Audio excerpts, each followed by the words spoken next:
Ramesh sir, अहिले यो जापानको एसएसडब्ल्यू वर्किङ भिजामा एकदमै धेरै स्टुडेन्टहरूको चाहिँ आकर्षण छ। यो खास एसएसडब्ल्यू वर्किङ भिजा चाहिँ के रहेछ, यो कस्तो भिजा रहेछ, यो बताइदिनुहोस् न थोरै। एसएसडब्ल्यू भिजा भनेको स्पेसिफाइड स्किल वर्कर तोक्ते किनो इचिगो भिजा हो, जुन जापानले विदेशी कामदारको लागि दिने एक प्रकारको भिजा हो।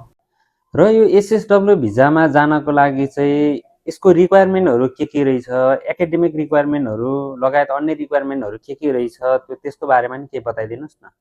एकाडेमिक क्वालिफिकेसन रिक्वायरमेन्ट नचाहिने भएको हुँदा जापानिज भाषा अन्तर्गत JRTA2 र JLPTN को पास गर्नुपर्ने हुन्छ र सम्बन्धित कामको स्किल पास गरेर कम्पनीबाट हुने इन्टरभ्यू पास गर्नुपर्ने हुन्छ र जब अफर लेटर आएपछि भिजा प्रोसेस गर्न सकिनेछ।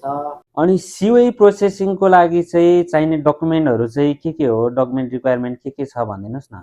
सिओई एप्लाई गर्नको लागि चाहिने डकुमेन्टहरू चाहिँ पासपोर्ट, फेस फोटो, सम्बन्धित कामको स्किलको सर्टिफिकेट, JFTA2 अथवा JLPTN को पास गरेको सर्टिफिकेट र सिभी बुझाउनु पर्ने हुन्छ।